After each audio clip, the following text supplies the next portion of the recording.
سديدا يصلح لكم أعمالكم ويغفر لكم ذنوبكم ومن يطع الله ورسوله فقد فاز فوزا عظيما. أما بعد فإن أصدق الحديث كتاب الله وخير الهدي هدي محمد صلى الله عليه وسلم وشر الأمور محدثاتها وكل محدثة بدعة وكل بدعة ضلالة وكل ضلالة في النار. أعاذنا الله وإياكم من النار. Jemaah sekalian yang dimuliakan oleh Allah Azza wa Jalla, kita lanjutkan kembali pembahasan kitab Minhaj Al-Firqatin Najiyah, jalan golongan yang selamat.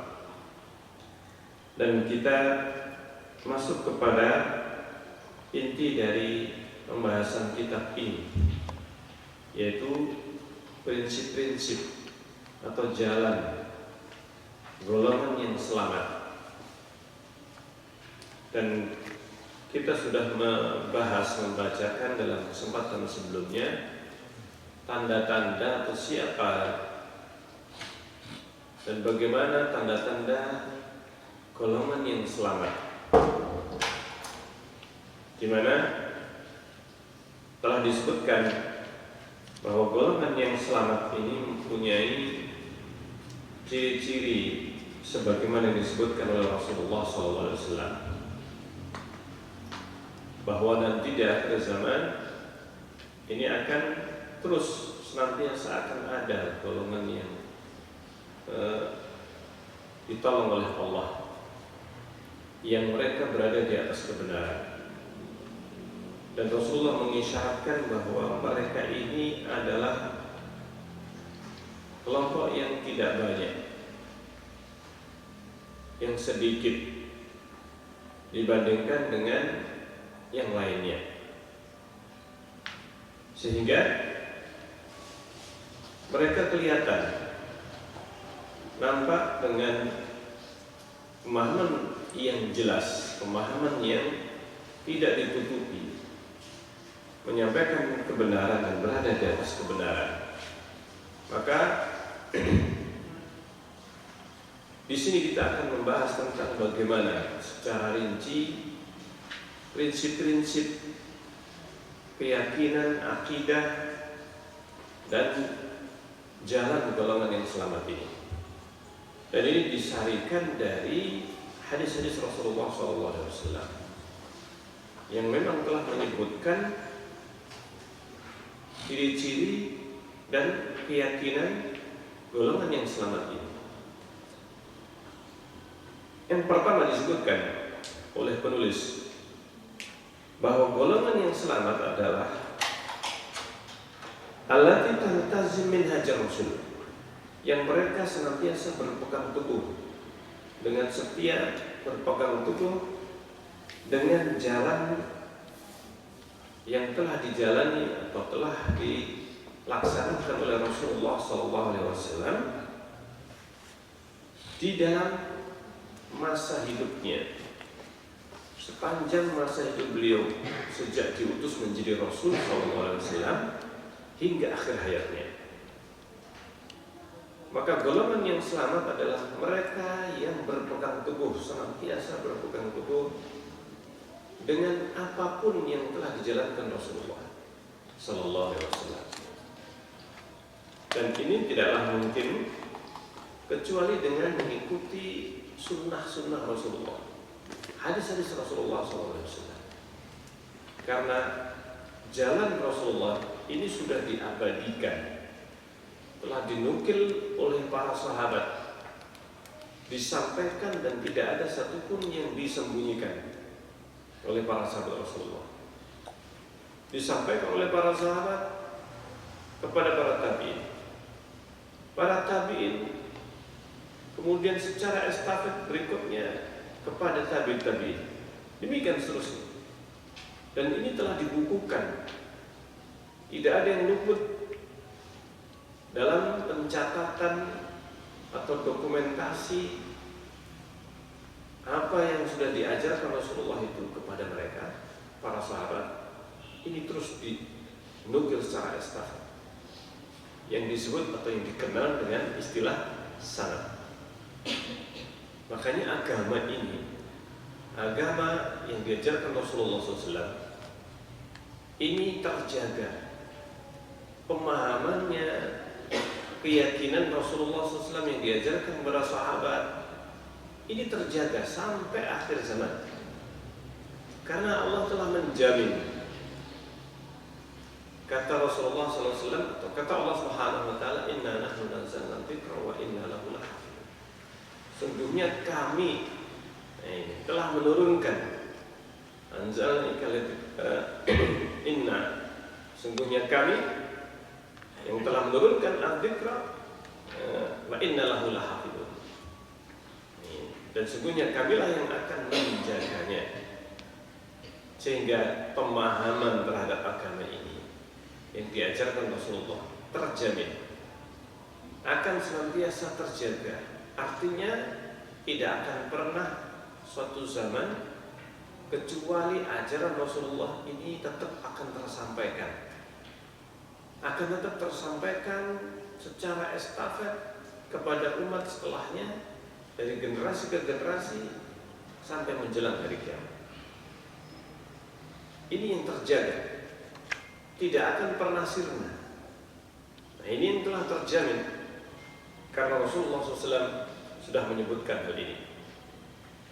Demikian juga golongan yang selamat ini berpegang teguh di samping dengan sunnah Rasulullah, dengan ajaran jalan yang dilalui, dijalankan oleh Rasulullah SAW. Demikian juga manhaj, jalan, prinsip-prinsip yang telah dijalankan oleh para sahabat sepeninggal beliau SAW.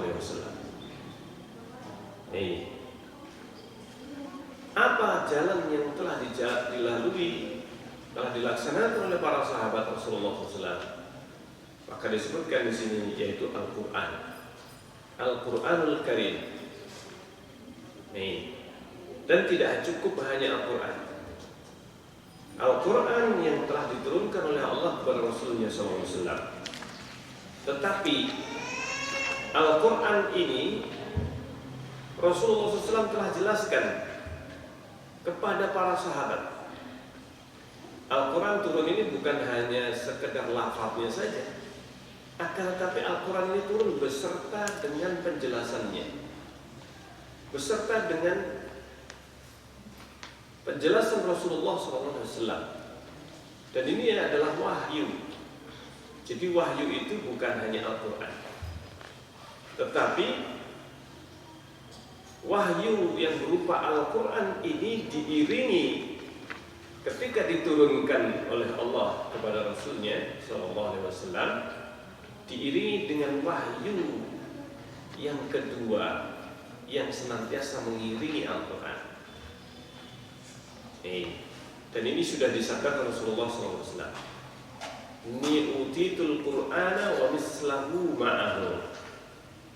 Sesungguhnya aku diberi, maksudnya diturunkan wahyu Al-Quran, utitul Qur'an wa mislahu ma'ahu, dan yang semisal Al-Quran bersamanya.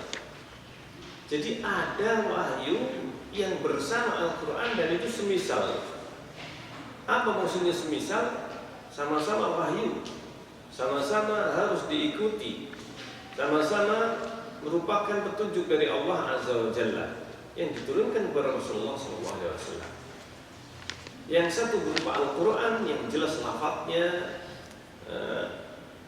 dan kemudian disampaikan oleh Rasulullah SAW kepada para sahabat. Setiap ayat itu yang turun kepada Rasulullah, maka Rasulullah menyampaikan bukan hanya lafaznya saja, tapi Rasulullah menjelaskan kepada para sahabat. Dan mereka lah para sahabat yang secara langsung mendapatkan pelajaran, mendapatkan tafsir Al-Quran dari Rasulullah SAW. Mereka yang paling paham dengan Al-Quran. Kenapa? Karena mereka langsung dapat penjelasan dari Rasulullah SAW tanpa perantara. Karena langsung mendapatkan dua wahyu sekaligus. Ini para sahabat, disampaikan Al-Quran lafadznya ditambah dengan penjelasan Rasulullah SAW. Lalu kemudian penjelasan Rasulullah ini Para sahabat menghafal, sebagian mereka menghafal lafadznya.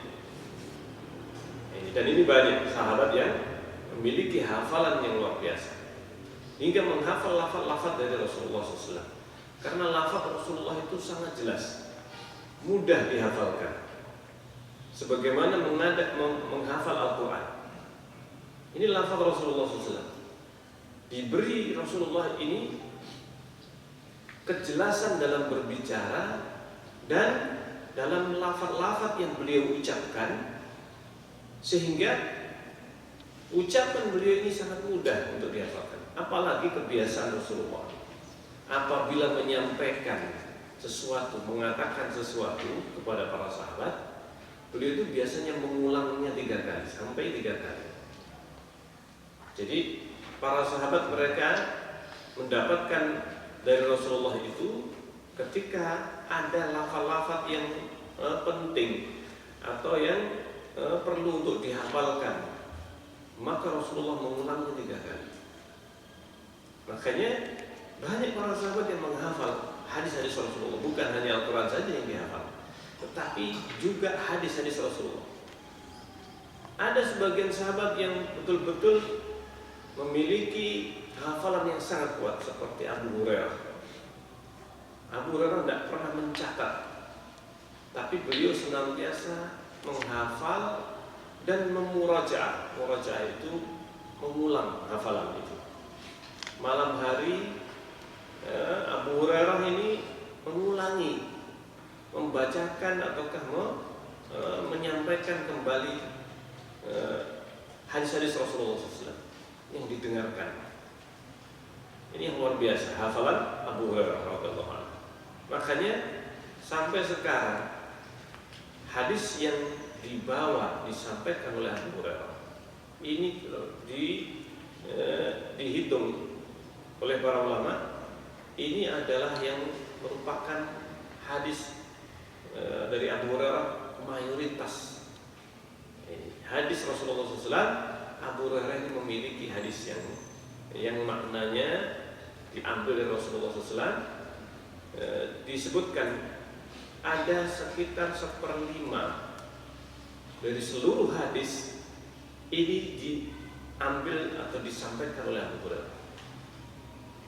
Padahal para sahabat ini jumlahnya yang meriwayatkan hadis ini ada seratusan lebih atau ratusan. Tetapi Abu Hurairah ini yang paling banyak. Nah, salah satu yang bisa kita ambil sebagai contoh hadis-hadis yang diriwayatkan oleh Abu Hurairah ini, salah satunya yang ditulis oleh Imam Ahmad bin Hanbal dalam Musnad beliau. Musnad Ahmad bin Hanbal atau Musnad Imam Ahmad ini seperempatnya. Jadi seperempat dari Musnad Imam Ahmad ini seperempatnya adalah dari Abu Hurairah. Masya Allah. Jadi Imam Ahmad mengumpulkan hadis itu disusun berdasarkan nama para sahabat. Jadi sahabat Abu Bakar didahulukan. Abu Bakar ini disebutkan paling awal. Semua hadis Abu Bakar yang diriwayatkan dari sahabat Abu Bakar, melewati sahabat Abu Bakar dari Rasulullah, ini yang pertama. Kemudian Umar, Utsman, Ali, kemudian 10 yang dijamin masuk surga, kemudian sampai kepada Abu Hurairah. Ketika sampai kepada riwayat Abu Hurairah ini saking panjangnya sampai Musnad Imam Ahmad yang dalam salah satu cetakannya ada 6 jilid, itu 1,5 jilid itu adalah riwayat Abu Hurairah. Jadi seperempat dari seluruh kitab Musnad Imam Ahmad. Ini yang luar biasa. Nah, ini sudah dinukil oleh para sahabat Rasulullah, sabda-sabda Rasulullah SAW. Makanya disebutkan bahwa manhajnya para sahabat yaitu mengikuti Al-Quran dan bayyanahu, dan Rasulullah telah menjelaskan para sahabatnya dalam hadis-hadis yang sahih, dalam hadis-hadis fi ahadits sahih, dalam hadis-hadis yang sahih. Demikian juga Rasulullah telah memerintahkan kaum muslimin, memerintahkan para sahabat untuk menyampaikan, untuk berpegang teguh dengan apa yang beliau sabdakan. Masya Allah. Karena itu Rasulullah bukan hanya menyampaikan sabda-sabda beliau, tapi juga sudah berpesan untuk berpegang teguh dengan apa yang beliau sabdakan. Bukan hanya Al-Quran yang diperintahkan oleh Rasulullah untuk dipegang teguh, tetapi juga apa yang disampaikan Rasulullah SAW selain Al-Quran. Rasulullah bersabda, "Taraktu fikum syai'ain." Aku tinggalkan kepada kalian dua perkara, dua hal. Lan tadillu ba'dahuma. Kalian tidak bakal sesat setelah keduanya. Maksudnya setelah berpegang teguh dengan keduanya. Ada dua perkara yang aku tinggalkan, dan tidak akan sesat setelah berpegang teguh dengan keduanya. Kitabullah wa sunnati, yaitu kitabullah Al-Quran dan sunnahku. Walam yatafarraqa, dan keduanya tidak bakal berpisah. Apa yang tidak bakal berpisah? Al-Quran dan sunnah. Al-Quran dan sunnah ini tidak bakal terpisah. Dan ini jawaban terhadap orang yang menyaksikan kalau Al-Quran katanya ya kita terima, bisa lah bertahan. Tetapi hadis ini nggak bisa terjamin. Ini perkataan orang yang tidak paham dengan hadis-hadis Rasulullah SAW. Alasannya karena banyak perselisihan tentang kesahihan satu hadis. Perselisihan banyak sekali. Sampai akhirnya mereka ragu dengan hadis Rasulullah. Ini adalah perkataan atau pemahaman orang yang tidak memahami bagaimana ilmu hadis, bagaimana riwayat hadis Rasulullah SAW yang diperselisihkan dibandingkan dengan yang disepakati kesahihannya diterima, ataukah yang jelas-jelas lemah tidak diterima, dibandingkan dengan yang diperselisihkan ini diterima atau tidak. Jumlahnya sangat sedikit. Perselisihannya ini sangat sedikit dibandingkan dengan yang jelas-jelas diterima dan jelas-jelas hadis yang tidak diterima. Makanya orang yang mengatakan demikian orang yang tidak paham dengan ilmu hadis Rasulullah SAW. Nah, karena dalam Al-Quran sendiri ini juga ada ayat-ayat yang diriwayatkan dan itu tidaklah valid atau tidak bisa dipegang, dan semuanya sudah diketahui. Artinya semuanya sudah jelas riwayat yang mutawatir. Yang sampai kepada kita ini 30 juz ini sudah selesai. Sepakati oleh para ulama menukil Al-Quran ini jelas tidak ada permasalahan. Masya Allah. Nah, hadis-hadis Rasulullah SAW inilah yang diteliti sampai saat ini. Sudah diteliti oleh para ulama, mana yang sahih, mana yang lemah, yang tidak bisa dipakai sebagai hujah. Dan para ulama sudah mewakafkan hidup mereka. Banyak di antara mereka ini yang sudah mencurahkan kehidupan mereka dalam mencari hadis Rasulullah SAW, meneliti, dan para ulama membukukan para perawi hadis, diteliti siapa si fulan yang bisa dipercaya dan siapa yang tidak. Maka Rasulullah SAW dalam sabda beliau ini, aku tinggalkan dua perkara. Jika kalian berpegang teguh dengan keduanya, maka tidak akan sesat selamanya. Itu Al-Quran dan sunnahku. Kata Rasulullah, walam yatafarraqa. Keduanya ini tidak bakal berpisah hatta yarida alaiyal haud, hingga keduanya akan didatangkan kepadaku di telaga. Maksudnya telaga Al-Kautsar nanti ketika di pada mahsyar. Jadi nggak akan berpisah sampai Rasulullah SAW nanti di hari kiamat, atau ketika sudah terjadi hari kiamat, sudah dibangkitkan manusia, dikumpulkan di pada mahsyar, Al-Quran dan Sunnah dikembalikan atau didatangkan kepada Rasulullah SAW. Masya Allah.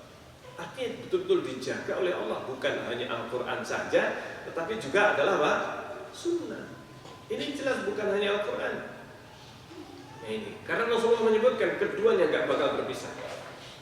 Makanya orang yang berusaha memisahkan antara Al-Quran dan Sunnah, memisahkan bahwa kita terima Al-Quran saja, gak terima hadis, berarti membantah ataukah tidak mengimani apa yang disabdakan Rasulullah SAW, bahwa keduanya tidak bakal apa? Tidak bakal berpisah hingga keduanya didatangkan kepada Rasulullah di telaga Al-Kautsar. Ini hadis yang sahih. Nah, ini prinsip yang pertama, yaitu berpegang kepada Al-Quran dan Sunnah yang sahih. Sunnah yang sahih dari Rasulullah SAW, dan terjamin sunnah Rasulullah yang sahih ini tidak akan ada yang bisa memisahkan dari Al-Quran. Setiap manusia yang berusaha untuk memisahkan dari Al-Quran, maka para ulama ini sepanjang sejarah, sepanjang zaman, mereka membela hadis-hadis Rasulullah SAW hingga hari ini. Tidak ada yang bisa berhasil memusnahkan hadis Rasulullah SAW, apalagi Al-Quran.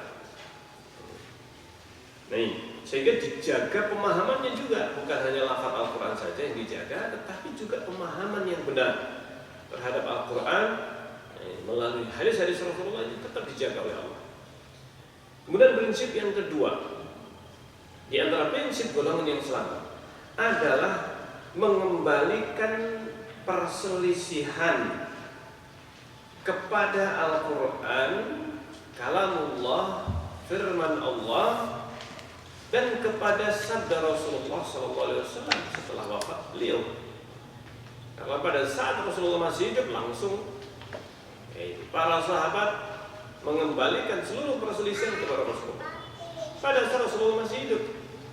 Tapi pada saat Rasulullah sudah wafat, maka mengembalikan kepada Al-Quran dan Sunnah Rasulullah SAW setelah wafat Rasulullah, inilah yang wajib dilakukan. Prinsip yang penting, prinsip yang paling penting. Yang kedua disebutkan di sini, yaitu ketika terjadi perselisihan dalam memahami Al-Quran, dalam memahami agama ini, maka dikembalikan kepada Sunnah Rasulullah SAW, kepada Al-Quran, dan bagaimana Rasulullah menjelaskan hal tersebut. Sehingga ini dalam rangka mengamalkan firman Allah. Ini sudah disampaikan oleh Allah Azza wa Jalla.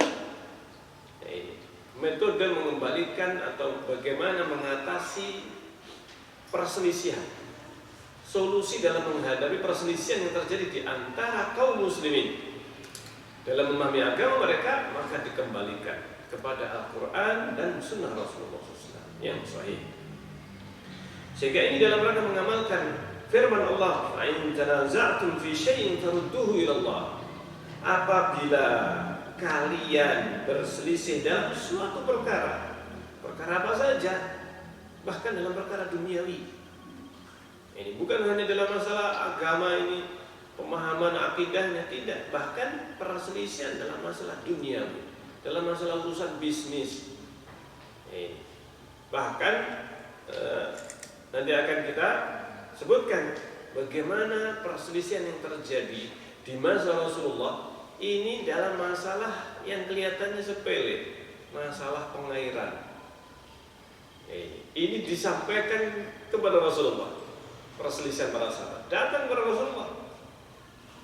Allah sudah berfirman, "Fa in tanaza'tum fi syai'in farudduhu ila Allah wa Rasul." Jika kalian berselisih dalam suatu perkara, kembalikan kepada Allah dan Rasul, dan Rasulnya. In kuntum tu'minuna billahi wal yawmil akhir. Apabila kalian benar-benar beriman kepada Allah dan hari akhir. Dzalika khairu wa ahsanu ta'wila, dan itu adalah khair yang terbaik dan yang paling baik akhir akibatnya. Artinya hasilnya ketika dikembalikan kepada Allah dan Rasulnya, Al-Quran dan Sunnah, maka hasilnya inilah yang terbaik, ahsanu ta'wila. Dari hadis ini atau ayat ini menunjukkan satu-satunya jalan untuk mengatasi perselisihan yang terjadi di antara kaum muslimin itu adalah dengan mengembalikan kepada Al-Quran dan Sunnah. Ini mengembalikan dengan Al-Quran dan Sunnah, bukan kepada ulama fulan, kepada pandangan Pak fulan dan si fulan, tapi bagaimana hadis-hadis Rasulullah SAW. Sehingga ketika terjadi perselisihan maka kembalikan. Itu sudah dilakukan oleh para sahabat, oleh sahabat Rasulullah sepeninggal Rasulullah wafat. Sepeninggal Rasulullah SAW, maka para sahabat mereka mengembalikan kepada hadis Rasulullah. Bagaimana riwayat Rasulullah SAW dalam hal ini, dalam masalah ini. Sehingga para sahabat, perselisihan yang terjadi di antara mereka sangat kecil. Kenapa? Karena mereka semuanya, para sahabat ini mengembalikan kepada riwayat. Ketika terjadi perselisihan, ada yang menyampaikan bagaimana Rasulullah bersabda demikian, selesai, langsung. Dan ini salah satu di antara yang menjadi contoh adalah pada saat Rasulullah baru wafat, sudah terjadi perselisihan. Terjadi perselisihan di kalangan sahabat Rasulullah SAW. Diperselisihkan bagaimana dikuburkannya Rasulullah, di mana dikuburkan. Masya Allah. Terjadi perselisihan, dikembalikan ke Mekah, meninggalnya di Madinah. Dikembalikan ke Mekah, tempat kelahiran Rasulullah, tempat Rasulullah diutus. Dibawa ke sana, sudah menjadi negeri Islam. Ada yang mengatakan dibawa ke Baitul Maqdis, di sana para nabi banyak dikuburkan. Banyak dikuburkan para nabi. Di Baitul Maqdis. Dan perselisihan ini terjadi hingga Abu Bakar radhiyallahu anhu kemudian membacakan sebuah hadis. Saya mendengar Rasulullah SAW bersabda, Inna ma'asyarul anbiya'i yuqbaruna fima yuqbadun. Saya pernah dengar Rasulullah itu bersabda, subhanallah, bahwa beliau mengatakan kami para nabi. Dan ini hukum untuk para nabi, bukan untuk yang lain. Hukum ini khusus untuk para nabi. Ini kami para nabi dikuburkan, yudfanun, dalam sebagian riwayat yukbarun, dikuburkan atau ditanam, dipendam, dikuburkan fima yukbadun, di mana mereka itu dicabut nyawanya, di mana mereka meninggal, di tempat itulah dikuburkan, di bawahnya. Subhanallah. Perselisihan ini terjadi tetapi langsung selesai dengan satu hadis yang dibacakan kepada para sahabat. Dan yang mendengarkan hadis itu satu, Abu Bakar Siddiq. Masya Allah. Mereka para sahabat, Abu Bakar, sudah. Mereka semuanya percaya, yakin, ini Abu Bakar orang yang jujur, gak pernah dusta, sebagaimana Rasulullah SAW. Sahabat Rasulullah SAW. Sebelum diutus menjadi Rasul, Abu Bakar sudah menjadi sahabat Rasulullah.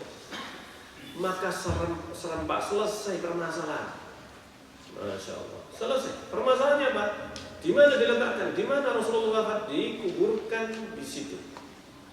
Rasulullah meninggal di kamar Aisyah, di pangkuan Aisyah, di pangkuan Aisyah radhiyallahu anha. Ini bahkan kepalanya Rasulullah ini di dadanya Aisyah. Kepalanya Rasulullah. Ufi Rasulullah baina hakinati wa dhakinati. Wafat Rasulullah itu di antara hakinati wa dhakinati. Jadi betul-betul kepalanya ini betul-betul dia Pak, bersama Aisyah radhiyallahu anha, meninggal. Nah, maksudnya Aisyah bahwa Rasulullah meninggal di hadapan di pangkuan Aisyah, kepalanya dipangku oleh Aisyah. Di situ Rasulullah wafat.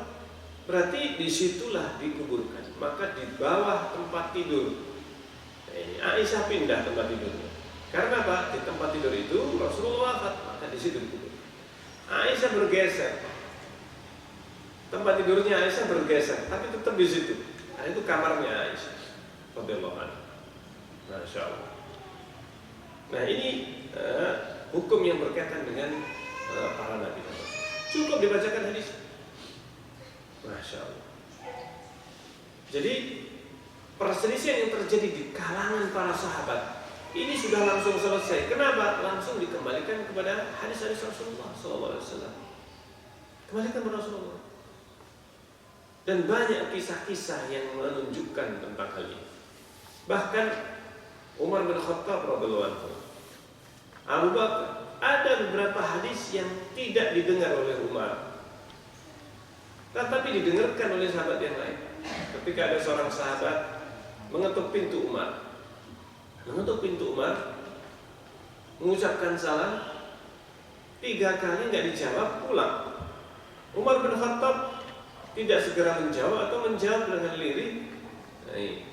Keluar setelah itu, ketika dilihat nggak ada orang, tadi ada Fulan, suaranya si Fulan, kenapa kau sudah pergi, sudah nggak ada? Ketika bertemu besoknya atau beberapa hari setelahnya, kemudian bertanya Umar bin Khattab, kemarin kau mengucapkan salam, saya keluar sudah nggak ada. Iya, karena saya sudah mengucapkan salam 3 kali. Ucapkan salam 3 kali. Kalau sudah salam 3 kali tidak dijawab, maka pulang. Dari mana ini? Dari Rasulullah SAW. Umar bin Khattab bertanya, masa siapa yang menjadi saksi? Adakah orang lain yang mendengarkan? Umar kok baru dengar hadisnya Rasulullah SAW. Akhirnya ada sahabat yang saya juga dengar demikian. Langsung diterima oleh Umar, selesai. Masya Allah. Demikian para sahabat Rasulullah. Mereka orang-orang yang demikian sami'na wa ta'na, ketika mendengar hadis Rasulullah dibacakan langsung diterima. Nih, dalam ayat yang lain Allah berfirman, "Fala wa rabbika la yu'minun hatta yuhaqqimuka fima shajara bainahum." Kata Allah, demi Rabbmu, tidaklah mereka beriman hatta yuhaqqimuka fima shajara bainahum, hingga menjadikan engkau sebagai hakim. Fima shajara bainahum, dalam berbagai perkara yang diperselisihkan di antara mereka. Fima shajara bainahum, summa la yajidu fi anfusihim haraj, kemudian tidak mendapat di dalam hati mereka harajan, rasa dongkol atau berat, tidak terima dalam hati terhadap apa yang kau putuskan, kata Allah. Yusallimu taslima, dan betul-betul berserah diri sepenuhnya. Nah, ayat ini disebutkan salah satu sebab turunnya ayat ini. Disebutkan bahwa pada waktu itu terjadi perselisihan antara Zubair bin Al-Awwam radhiyallahu anhu. Ketika itu Zubair dan tetangganya, ada seorang Ansari penduduk Madinah yang waktu itu berselisih dalam masalah pengairan. Ini salah satu sebab turunnya ayat ini. Berselisih dalam masalah pengairan. Zubair ini tanahnya di atas, kemudian tetangga sawahnya ini ada lebih rendah. Zubair lebih tinggi tanahnya. Berselisih mana yang lebih duluan diairi. Apakah tanahnya Zubair ataukah tetangganya? Tetangga maksudnya tetangga sawah, bukan tetangga rumahnya, tapi tetangga sawahnya. Rumahnya mungkin berjauhan, tetapi sawahnya ini berdampingan. Zubair tanahnya lebih tinggi. Jadi air ini mau dialirkan kemana dulu? Ke tanahnya Zubair atau ke sebelahnya? Datang kepada Rasulullah. Perselisihan ini disampaikan ke Rasulullah. Zubair menyampaikan, kami berselisih, kami berdua ini. Siapa duluan yang diairi? Maka akhirnya Rasulullah SAW mengatakan, iski ya Zubair. Hatta idza wasala ila al-jadri farsil ma ila sahibi. Wahai Zubair, airi tanahmu hingga sampai ke jadar. Jadar ini adalah batas tanah yang membatasi antara tanah miliknya Zubair dengan tanah sebelahnya. Jadar ini pinggirannya tanah, atas tanah ini. Biasanya sawah itu biasanya ada apa namanya ini, galengannya. Ya. Nah, pematangnya. Nah, ini batas tanahnya ini ada pematang yang lebar cukup untuk berjalan di atasnya. Sehingga kalau air ini sudah sampai di dinding pembatas tanah yang sudah diairi, maka Rasulullah SAW memerintahkan kalau sudah sampai sejengkal atau satu betis, maka kamu lepaskan atau kamu lepaskan kepada tetanggamu yang di sebelahnya. Jadi yang didahulukan adalah Zubair, itu yang lebih tinggi. Ini sahabat atau Ansari ini tidak terima. Ya Rasulullah, engkau menghukumi karena dia adalah anak pamanmu, masih sepupumu. Anak pamanmu. Subhanallah. Jadi Rasulullah SAW ketika itu berubah wajahnya. Rasulullah tetap mengatakan, iski ya Zubair. Air wahai Zubair. Ini tanahmu duluan. Dari sini akhirnya turun ayat tersebut. Tidaklah mereka beriman demi Rabb. Fala rabbika la yu'minun, tidak beriman. Artinya tidak akan sempurna imannya seseorang hingga menjadikan engkau sebagai hakim dalam perselisihan. Setiap perselisihan mereka, bahkan dalam masalah pengairan seperti ini.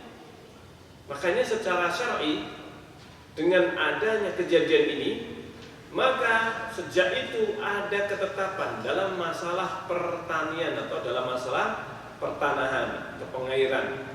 Yang diairi lebih dulu adalah yang lebih tinggi. Yang paling tinggi diairi dulu, kemudian yang di bawahnya, dan di bawahnya, dan di bawahnya. Karena kalau seandainya air itu tumpahnya ke bawah bukan ke atas. Iya kan? Tidak akan lebih dari apa yang seharusnya diairi. Sehingga air itu akan tumpahnya ke bawah. Maka Rasulullah memutuskan untuk diairi yang paling atas, baru kemudian yang di bawahnya. Karena air itu tidak akan tumpah ke atas. Kalau yang diairi bawahnya tumpah, tidak akan kena atasnya. Tapi kalau air itu diairi di bagian atasnya, maka dia akan turun. Kalau sudah penuh akan turun juga, nggak bakal berlebihan. Masya Allah.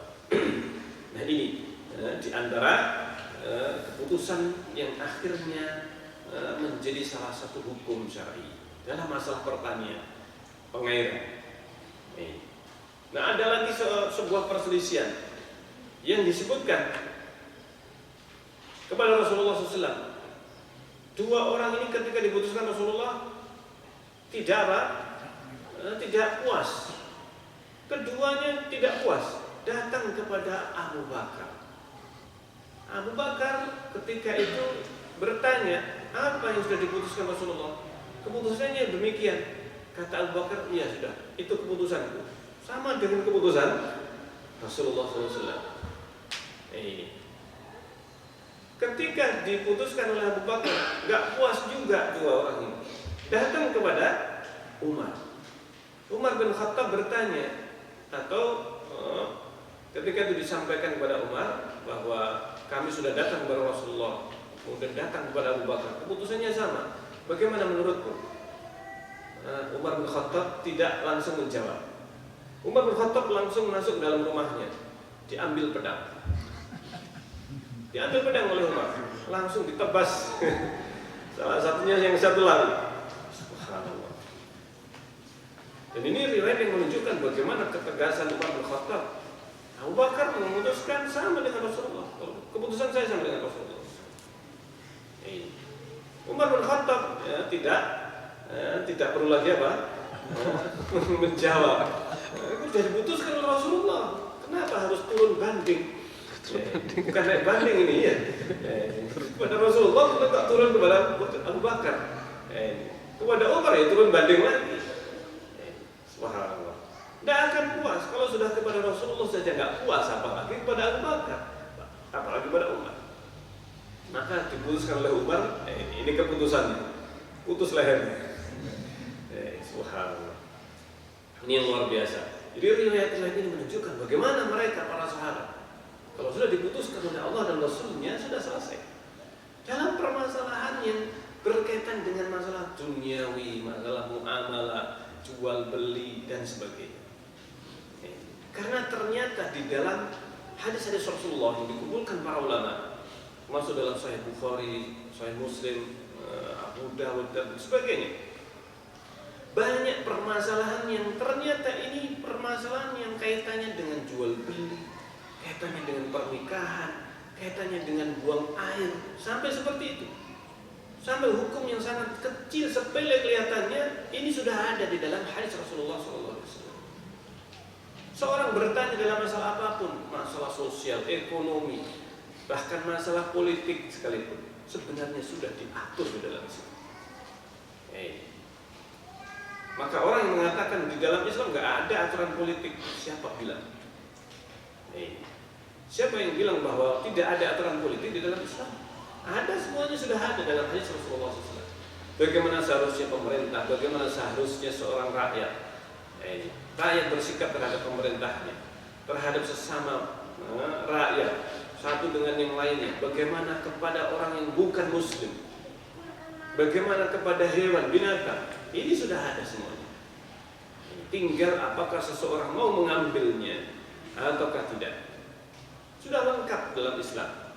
Sebenarnya agama ini instan. Agama ini sebenarnya adalah apa? Instan. Tinggal mengambil saja. Nah ini prinsip yang kedua. Prinsip yang ketiga, bahwa golongan yang selamat,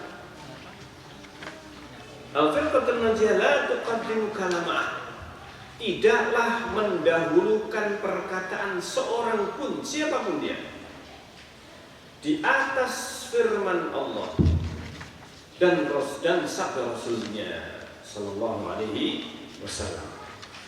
Dan ini adalah dalam rangka mengamalkan firman Allah Subhanahu Wa Taala. Ya ayyuhalladzina amanu, wahai orang-orang yang beriman, la tuqaddimu baina yadayillahi wa rasulih. Janganlah kalian mendahulukan perkataan siapapun ini di hadapan firman Allah dan Rasulnya dan sabda Rasulnya, di hadapan Allah dan Rasulnya. Wattaqullaha innallaha sami'un alim. Bertakwalah kepada Allah dan bertakwalah kalian kepada Allah. Innallaha sami'un alim. Sesungguhnya Allah sami'un alim. Sesungguhnya Allah Maha mendengar dan Maha mengetahui. Masya Allah. Jadi ini adalah suatu perkara yang sangat penting dalam prinsip Ahlus Sunnah, prinsip golongan yang selamat.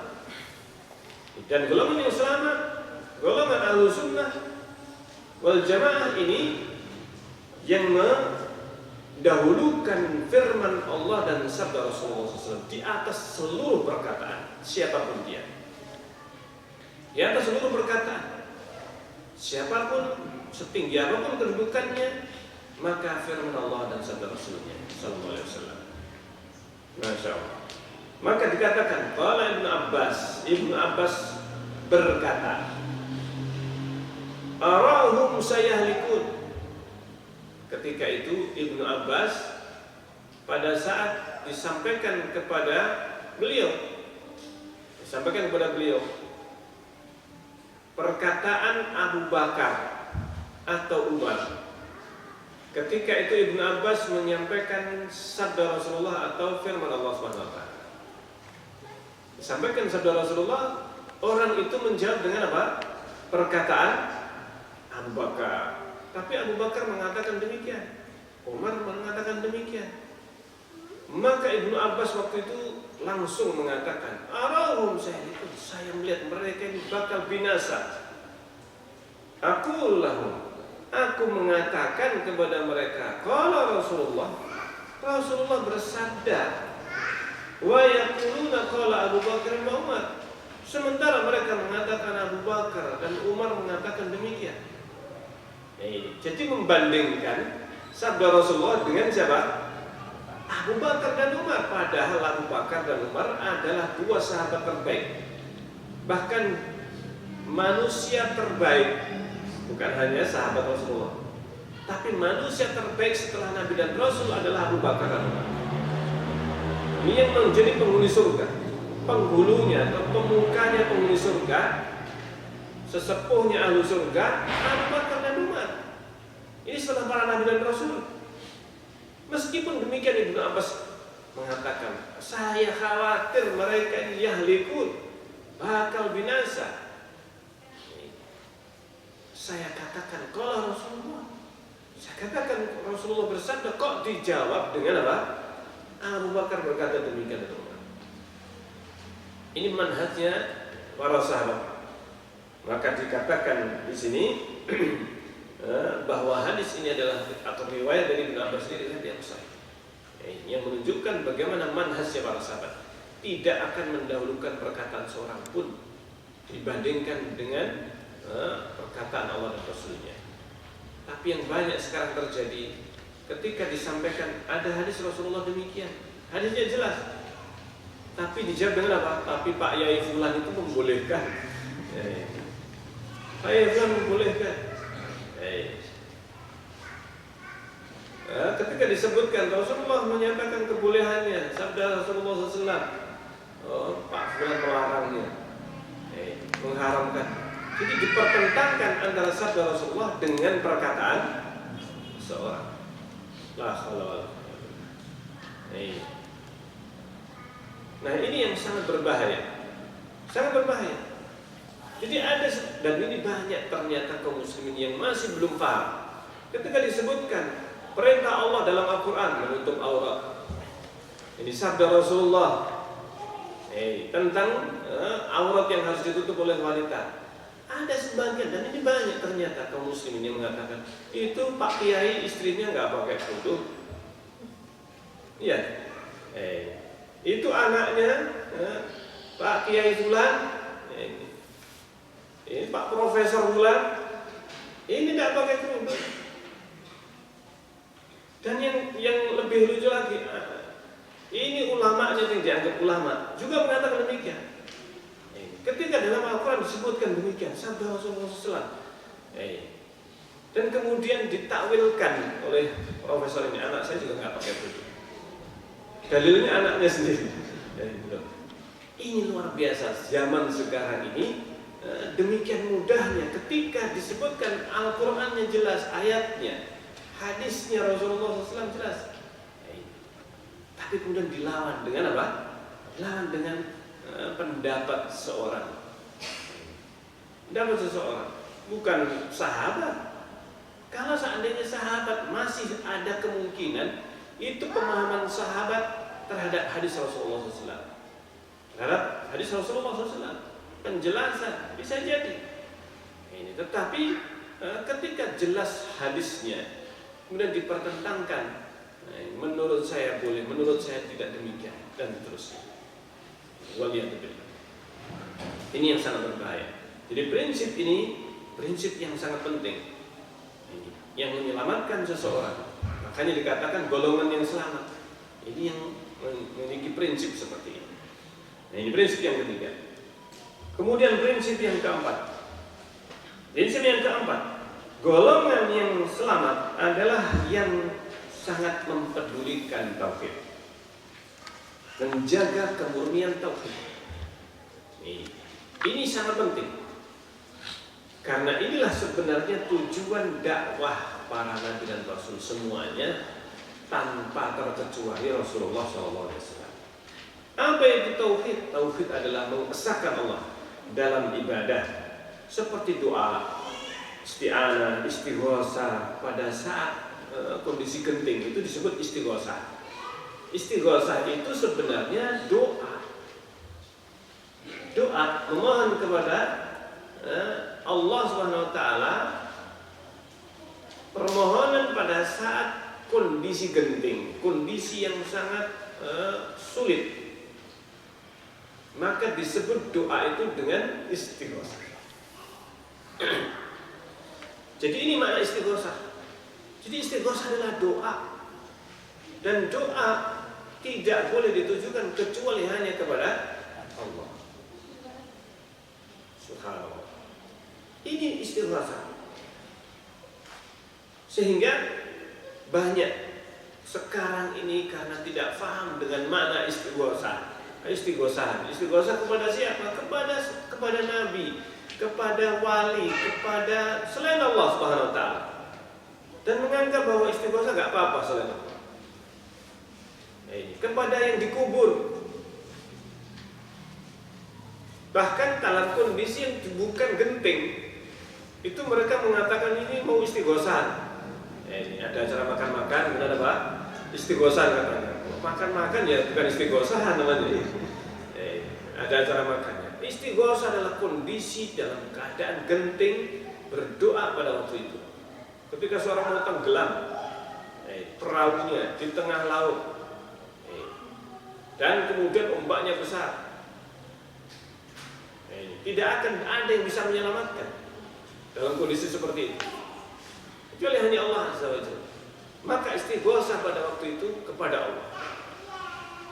Maka kalau dalam kondisi yang seperti itu istighosah itu ditujukan kepada selain Allah, maka ini termasuk syirik yang besar. Syirik besar. Ini makna istighosah. Jadi istighosah itu meminta sesuatu dalam kondisi genting, keselamatan, atau meminta perlindungan dalam kondisi genting, maka ini disebut istighosah. Sehingga lebih khusus daripada doa. Doa ini macam-macam. Ada namanya isti'anah. Isti'anah itu permohonan atau permintaan tolong. Itu isti'anah. Dalam kondisi apapun, kondisi genting ataukah kondisi biasa, ini disebut isti'anah. Isti'anah meminta perlindungan. Doa juga. Ta'awudz billahi minasyaitonir rajim. Ini isti'anah namanya. Minta perlindungan. Bedanya apa dengan isti'anah? Isti'anah itu meminta kebaikan. Kalau isti'anah atau ta'awudz meminta perlindungan dari keburukan yang dikhawatirkan atau yang sedang menimpa. Isti'anah yang khawatir menimpa dirinya, maka dia meminta isti'anah, perlindungan kepada Allah.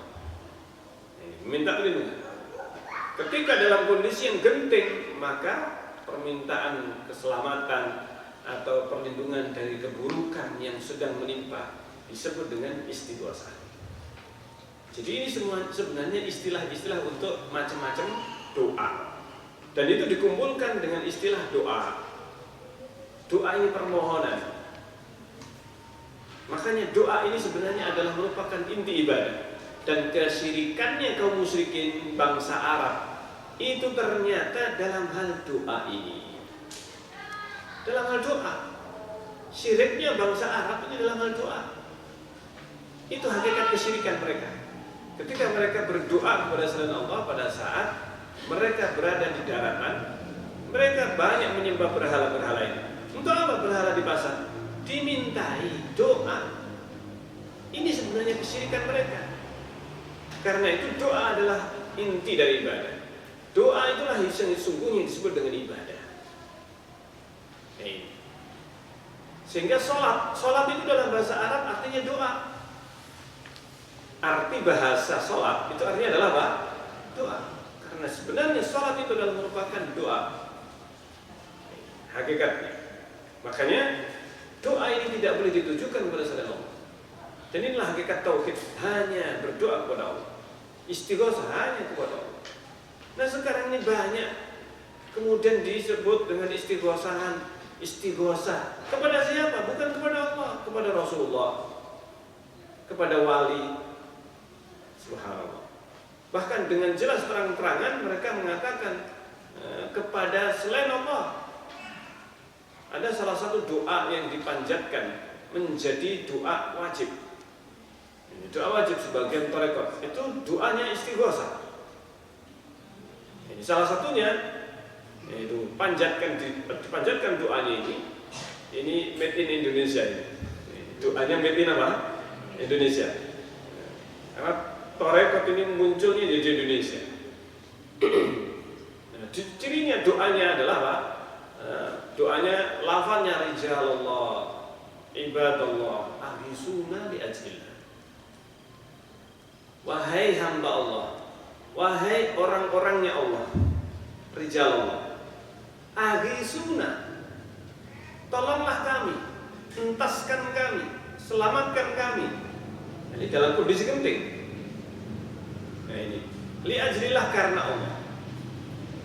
Nah ini, karena ada tambahan karena Allah inilah yang akhirnya jadi apa? Oh berarti ini bukan doa atau istighosah yang dilarang, karena ada li ajlillah ini. Waliyadzubillah, ini bahayanya. Bahayanya ketika seorang tidak memahami hakikat kesyirikan. Ini hakikatnya kesyirikan kepada Allah Azza wa Jalla. Dan syirik besar. Doa kepada selain Allah, istighosah kepada selain Allah Azza wa Jalla. Nah ini yang dijaga oleh golongan yang selamat, menjaga kemurnian tauhid ini. Jangan sampai ditujukan berbagai macam ibadah ini kepada selain Allah, karena ini tidak boleh ditujukan. Ibadah tidak boleh ditujukan kepada selain Allah. Termasuk nadar.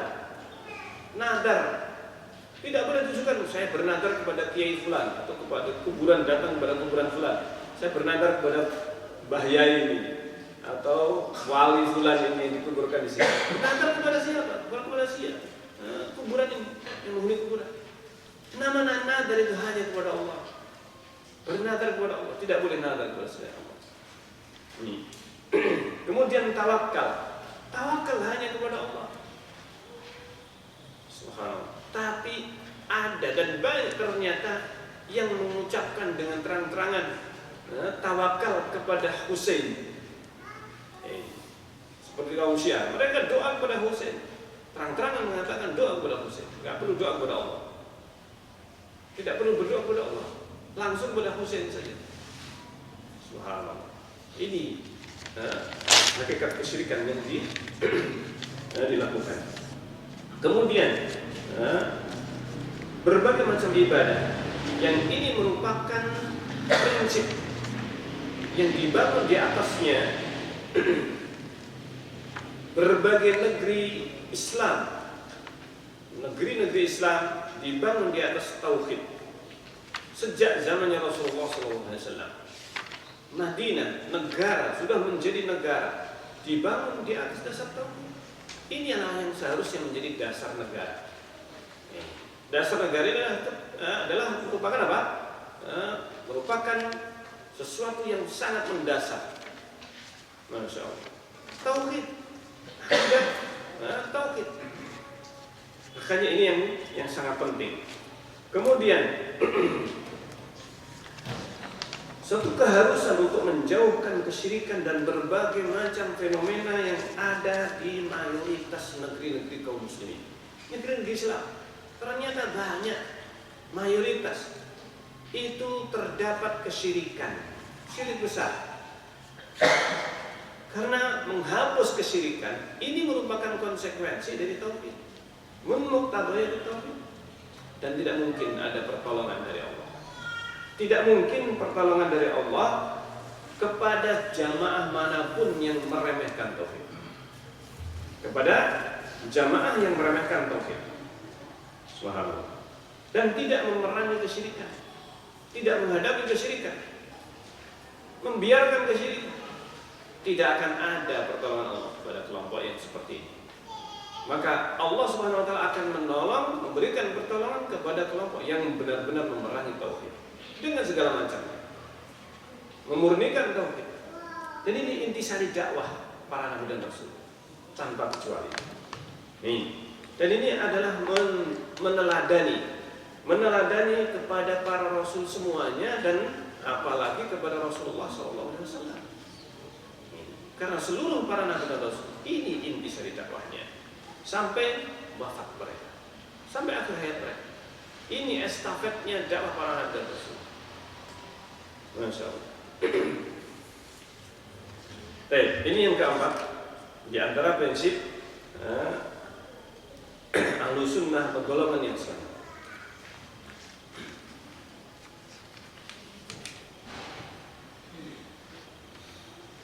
Yang selanjutnya, yang kelima, di antara manhaj atau prinsip golongan yang selamat adalah menghidupkan kembali sunnah-sunnah Rasulullah SAW di dalam ibadah mereka. Artinya di dalam beribadah kepada Allah senantiasa berpegang, bersandarkan kepada sunnah Rasul, hadis-hadis Rasulullah SAW. Bukan sekedar taklid, tetapi mengembalikan bagaimana sunnahnya Rasul dalam sholat, dalam berwudu, dalam berbagai macam ibadah, termasuk muamalah. Bagaimana? Apa yang dilarang, apa yang diperintahkan, apa yang dianjurkan, apa yang diharamkan, maka harus merujuk kepada sunnah Rasulullah. Di sini pentingnya menghidupkan sunnah, pentingnya menghidupkan kembali pelajaran-pelajaran dengan membacakan hadis Rasulullah SAW. Sebagaimana itu yang terjadi di zaman sahabat, di zaman tabi'in, tabi'in. Namanya majelis taklim itu dibacakan hadis, bukan sekedar apa? Dongeng saja, cerita. Tapi yang dibacakan adalah hadis Rasulullah SAW. Ini sunnahnya dalam berbagai macam peri kehidupan. Termasuk yang berkaitan dengan ibadah, sholat. Bagaimana Rasulullah SAW dibacakan hadis. Sehingga ketika kita sholat, kita ini betul-betul merasakan keyakinan bagaimana sholatnya Rasulullah ini, sholatnya Rasulullah. Demikian. Kenapa? Hadisnya. Selesai. Daripada kita kemudian mengatakan, gimana kamu sholatnya? Sholatnya begini. Dari mana kamu dapat ini? Ya, guru saya, Ustadz Fulan, saya melihat begini sholatnya. Dalilnya apa? Dalilnya Ustadz. Sehingga tidak paham bagaimana dengan sunnahnya Rasulullah SAW. Ketika terjadi perbedaan, sholatnya si Fulan, sholatnya si Fulan, Ustadz Fulan kok beda dengan Ustadz Fulan. Akhirnya apa? Pokoknya kalau saya Ustadz Fulan. Karena dalilnya adalah apa? Ustadz, siapa Ustadz yang menjadi favoritnya, itu yang dijadikan pegangan. Ini bahayanya ketika yang metode pengajaran itu bukan menghidupkan sunnah, bukan mengajarkan sunnah, tetapi mencari pengikut. Sehingga seorang ustadz ketika dia banyak pengikutnya, meskipun dia nggak punya dalil atau berselisih dengan dalil, menyelisih dalil. Ketika dia menjawab, dia nggak tahu hadisnya, dia menjawab dengan dari akal pikirannya sendiri. Ketika ternyata kemudian hadisnya bertentangan atau berbeda dengan apa yang disampaikan sang ustaz, maka di sini akan kelihatan siapa sebenarnya yang mengajak kepada dalil, mengikuti dalil, atau mengajak kepada apa? Kepada pendapatnya. Ketika berbenturan dengan hadis yang jelas sahih bertentangan dengan fatwanya, maka ketika umat ini diajari untuk mengikuti hadis Rasulullah, maka dia nggak boleh, oh berarti ustaz itu salah. Kenapa? Karena hadisnya demikian. Masya Allah. Karena hadisnya demikian. Sehingga ini yang akan membentuk kepribadian seorang Muslim yang benar dalam manhaj talakinya, manhaj dalam menerima ilmu, yaitu dikaitkan seseorang itu dengan hadis Rasulullah SAW, sunnah Rasulullah. Inilah yang dihidupkan oleh golongan yang Islam. Jadi menghidupkan bagaimana sunnah Rasulullah. Nah, ketika golongan yang selamat ini menghidupkan hadis Rasulullah, sunnah Rasulullah, yang mana banyak sudah kaum muslimin, mereka menyelisih atau tidak mengetahui ini adalah sunnah, maka menjadi terasing. Karena memang sudah jarang disampaikan hadis Rasulullah. Karena apa? Ternyata amalannya manusia banyak yang sudah tidak lagi apa? Mengikuti Rasulullah. Nah, di antaranya adalah Contoh saja, tata cara berwudu. Tata cara apa? Berwudu.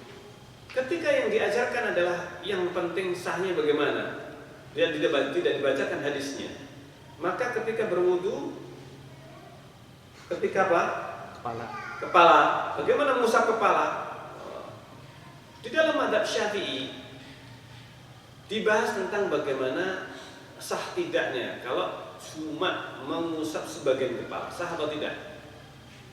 Memang ada pembahasan tentang cukup atau tidak mengusap sebagian kepala. Di dalam mazhab Syafi'i boleh, artinya sah. Tidak harus mengusap seluruh apa? Kepala. Nah, ini pendapat. Perbedaan pendapat. Ada yang mengatakan dalam mazhab yang lainnya tidak sah, harus semuanya sebagaimana yang disebutkan dalam hadis Rasulullah. Nah ini. Tetapi Imam Syafi'i pun ini, meskipun berpendapat, ada pendapat yang mengatakan tidak apa-apa, artinya tidak mengapa sebagian kepala, bahkan cuma 3 rambut, 3 rambut. Tapi akhirnya itu yang diamalkan. Dan kemudian orang tidak mengenal bagaimana sunnah Rasulullah dalam mengusap kepala, dalam berwudu. Ketika dikembalikan, diajarkan kembali hadis Rasulullah ketika Rasulullah berwudu, tidak pernah Rasulullah SAW berwudu kecuali mengusap apa? Seluruh kepala. Mengusap seluruh kepala, kecuali kalau pakai sorban. Ketika pakai sorban baru disebutkan dalam hadis itu bahwa Rasulullah ketika mengusap sorban disebutkan Rasulullah mengusap sebagian atau pas dahinya. Sorbannya Rasulullah itu dahinya masih kelihatan, maka diusap bagian depannya. Ini yang menyebutkan, yang akhirnya menjadi titik perselisihan apakah kalau begitu sah atau tidak mengusap sebagian kepala. Tetapi Imam Syafi'i menyebutkan di dalam kitab beliau tentang bagaimana cara Rasulullah mengusap kepala yang sesuai dengan sunnah Rasulullah, mengusap semuanya. Dan inilah yang banyak tidak diketahui oleh kaum muslimin, apalagi di negeri kita. Ya, mayoritas itu wudunya apa? Ya cuma sebagian, ya kan? Tidak paham bagaimana sunnahnya. Ketika kita atau dulu kita belum mengenal, ketika ada orang mengusap kepala seperti itu, malah terasa aneh. Padahal ini yang justru merupakan apa? Sunnah. Karena ketika sunnah itu sudah ditinggalkan dan diajarkan kembali, sementara manusia mereka mengamalkan sesuatu yang berbeda dengan sunnah Rasulullah, akhirnya menjadi asing, ghuraba. Ini konsekuensi. Karena di akhir zaman sudah banyak yang tidak diajarkan kembali hadis Rasulullah SAW. Majelis untuk mengajarkan hadis ini sudah jarang, sudah jarang terjadi. Dan Rasulullah sudah bersabda, Innal Islam bada'a ghariban. Sungguhnya Islam itu dimulai dari yang asing. Rasulullah sendirian dakwah. Abu Bakar menerima, Khadijah, kemudian Ali yang ikut Rasulullah SAW, kemudian Ibnu Abbas dan para sahabat yang menjadi sabiqunul awwalun, Bilal bin Rabah. Mereka terbatas. Mayoritas kaum Quraisy mereka belum mengenal Islam sama sekali. Sampai akhirnya sedikit demi sedikit Islam ini berkembang di zaman Rasulullah dan kemudian setelahnya. Nah, Islam itu dimulai dari yang asing. Wa sayaudu ghariban kama bada. Dan akan kembali menjadi asing seperti semula. Akan menjadi asing kembali. Fatuba lil ghuraba, kata Rasulullah, beruntunglah. Kalau kita terjemahkan secara bahasa, tuba lil ghuraba, beruntung orang yang asing. Beruntung orang yang asing. Atau tuba ini adalah disebutkan ketika Rasulullah menyebutkan tentang tuba. Rasulullah mengatakan tuba adalah ketika tuba lil ghuraba, tuba untuk orang yang ghuraba. Tuba adalah sebuah pohon di surga. Tuba adalah sebuah pohon di surga. Nama pohon yang jika diterjemahkan secara bahasa artinya keberuntungan, kesuksesan. Beruntung orang yang asing ini. Maka Disebutkan dalam hadis yang lainnya, tuba lil ghuraba, beruntunglah petuba pohon yang ada di surga untuk orang yang asing. Siapa mereka orang yang asing ini? Unasun solihun, orang-orang soleh, fi unasin su'in katsir, yang mereka berada di antara orang-orang yang banyak yang rusak. Man ya'sihim aksar mimman yuti'u, yang menyelisih mereka, memusuhi lebih banyak daripada orang yang memberikan loyalitas atau bersahabat dengan mereka. Maka disebutkan di antara sifat ghuraba ini adalah orang-orang yang memperbaiki. Orang-orang yang memperbaiki. Di dalam hadis yang disebutkan sini, alladziina yuslihuna idza fasadan nas, yaitu orang-orang yang membuat perbaikan pada saat banyak kerusakan pada manusia. Kerusakan apa ini? Kerusakan akidahnya, keyakinannya, pemahamannya dalam agama ini. Maka mereka ini ghuraba, orang yang memperbaiki keadaan, orang yang menghidupkan sunnah kembali, sunnah Rasulullah SAW. Nah, ini 5 prinsip yang bisa kita bahas dalam kesempatan kita kali ini, dan yang selanjutnya insya Allah akan kita bacakan, kita bahas dalam kajian-kajian yang akan datang biidznillah ta'ala. Sampai di sini mungkin ada yang ditanyakan.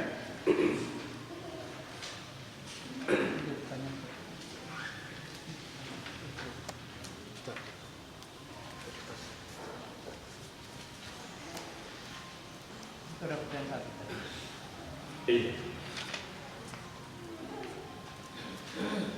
Bismillah. Bagaimana hukumnya dengan orang yang tidak berhukum dengan hukum Islam? Bagaimana dengan orang yang bekerja di PNS, apakah termasuk tidak berhukum dengan hukum Allah? Nah, ini banyak orang salah paham dengan hukum Allah, tidak berhukum dengan hukum Islam. Yang pertama, harus difahami bahwa hukum Islam ini mencakup seluruh hukum-hukum salat, puasa, haji, ibadah. Kemudian ada hukum Islam yang berkaitan dengan muamalah, berkaitan dengan muamalah, jual beli, riba, dan sebagainya. Nah, ini hukum-hukum Islam tentang halalnya, mana yang haram. Ini adalah hukum-hukum Islam yang berkaitan dengan muamalah. Ada hukum Islam yang berkaitan dengan atau yang wajib melaksanakan adalah penguasa. Adalah apa? Penguasa. Ini hukum Islam, sebagian dari hukum Islam yang wajib dilakukan oleh penguasa. Jadi ada kewajiban rakyat yang berbeda dengan kewajiban penguasa. Rakyat ini ada kewajibannya, penguasa ada kewajibannya.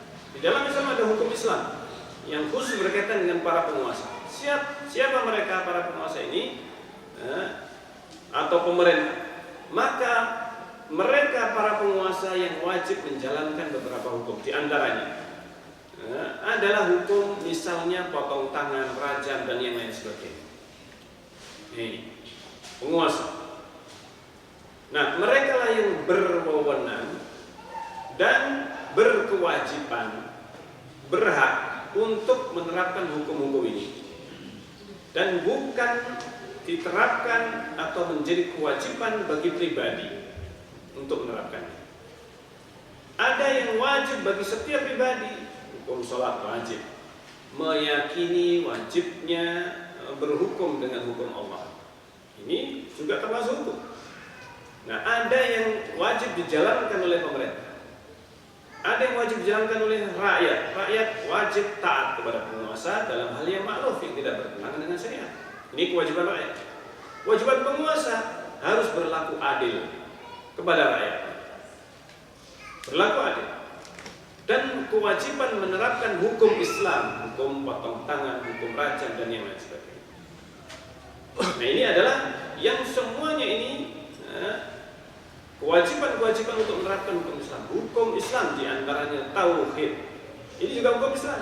Masuk Islam, Ini juga hukum apa? Islam. Wajib masuk Islam, wajib untuk menegakkan tauhid, wajib meyakini akidah tauhid. Nah, siapa yang tidak berhukum atau tidak menerapkan atau tidak melaksanakan hukum, maka ini termasuk di antara maksiat. Sebagian di antaranya adalah maksiat dosa besar, ada yang dosa kecil, ada yang termasuk kesyirikan. Ada termasuk kesyirikan. Sehingga maksiat termasuk di antaranya misalnya penguasa yang mampu menerapkan hukum, misalkan rajam, hukum potong tangan dan yang lain sebagainya, tapi dia tidak melaksanakannya, maka dia maksiat, dosa besar. Apabila dia meyakini wajib menerapkan, tapi dia tidak menerapkannya, dia mampu tidak menerapkan, maka dia berdosa. Dan tidaklah kemudian dihukumi semua yang tidak berhukum, tidak melaksanakan hukum Islam berarti kafir. Ini bahayanya. Banyak kelompok yang sekarang ini kebiahuyah, pokoknya tidak berhukum bima anzalallah maka kafirun. Ya, penguasa tidak menerapkan hukum rajam, kafir. Tidak menerapkan hukum potong tangan dan sebagainya, kafir. Tidak ada ulama yang mengatakan ketika seorang penguasa tidak menerapkan hukum, yaitu potong tangan, rajam dan sebagainya, langsung dikatakan atau dihukumi kafir. Maka inilah pemahaman kaum Khawarij. Pemahaman kaum apa? Khawarij. Karena ini adalah kewajiban penguasa dan mereka jika tidak menerapkan maka mereka berdosa. Tanggung jawab mereka. Makanya nggak usah rebutan kekuasaan, karena kewajiban kita itu akan lebih berat. Amanah ini, iya kan? Amanah. Ini penguasa adalah, kekuasaan adalah amanah, bukan untuk diperebutkan. Kalau dia berkuasa maka dia punya kewajiban itu tadi, menerapkan sesuai dengan kemampuannya. Maka ini diantara yang perlu untuk dipahami. Sehingga hukumnya orang yang tidak berhukum dengan hukum Islam berbeda-beda, bermacam-macam tingkatannya. Ada yang bisa mencapai derajat kekafiran, kesyirikan, kemaksiatan, dosa besar, dosa kecil. Tergantung hukum Islam yang mana yang dia tidak jalankan atau tidak berhukum dengan hukum. Sehingga orang yang menyogok periswa, dia berhukum dengan hukum Islam atau tidak? Tidak berhukum. Kafir atau tidak? Tidak. Orang tidak puasa, berhukum dengan hukum Islam atau tidak? Puasa Ramadan. Orang dia mampu, laki-laki, dia mampu berpuasa, tapi dia tidak berpuasa. Dia berhukum dengan hukum Islam? Tidak. Kafir atau tidak? Tidak bisa dikafirkan. Sehingga tidak bisa digebiahkan yang tidak berhukum dengan hukum Islam berarti kafir. Makanya ini bahaya. Pemahaman yang seperti ini apa? Yang menggebiah-gebiah sama rata, pokoknya tidak berhukum dengan hukum Islam. Ini harus ditafsir, dirinci. Perinciannya panjang. Ada sebagian yang tidak berhukum dengan hukum Islam itu kafir. Ada yang tidak berhukum dengan hukum Islam itu maksiat, dosa besar. Ada yang tidak berhukum dengan hukum Islam itu adalah dosa kecil. Tergantung hukum yang mana dan bagaimana dia tidak menerapkannya. Makanya ini harus berhati-hati ketika dibahas ayat "Waman lam yahkum bima anzalallahu fa'ulaika kafirun." Barang siapa yang tidak berhukum dengan hukum Allah maka dia kafir. Dalam ayat yang lainnya ada sebutkan fasikun. Kenapa yang dibacakan senantiasa adalah apa?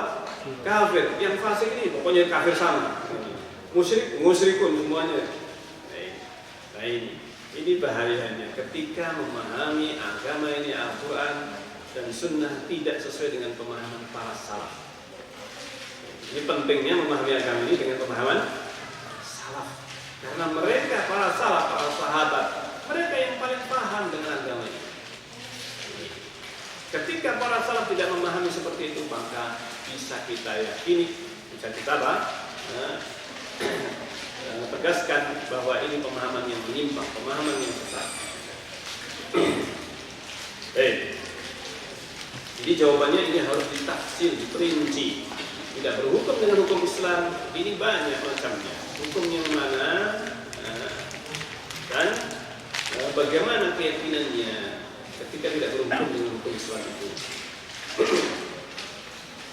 Baik, terhadap syubhat di kelompok lain, mereka memiliki kaidah jika Al-Quran dan hadis saling bertentangan, maka hadis ditolak karena Quran lebih tinggi daripada hadis. Mohon penjelasannya karena mereka menolak hadis. Ya, ini kelompok ingkar sunnah. Kelompok yang mengingkari apa? Sunnah atau tidak menggunakan sunnah hadis Rasulullah SAW sama sekali. Dan mereka ini kelompok yang hanya mengedepankan akal sesungguhnya. Mereka sebenarnya kelompok yang tidak memakai Al-Quran dan juga sunnah. Kelompok yang mengatakan jika bertentangan antara Al-Quran dan hadis, maka tidak apa?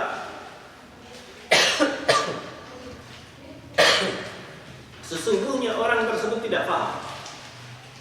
Tidak paham dengan Al-Quran dan dengan hadis. Dan dia sesungguhnya tidaklah mengamalkan Al-Quran. Orang yang mempertentangkan Al-Quran dan hadis atau mengatakan berpegang dengan Al-Quran saja tanpa berpegang dengan hadis, sesungguhnya dia tidak berpegang sama sekali dengan Al-Quran. Kenapa?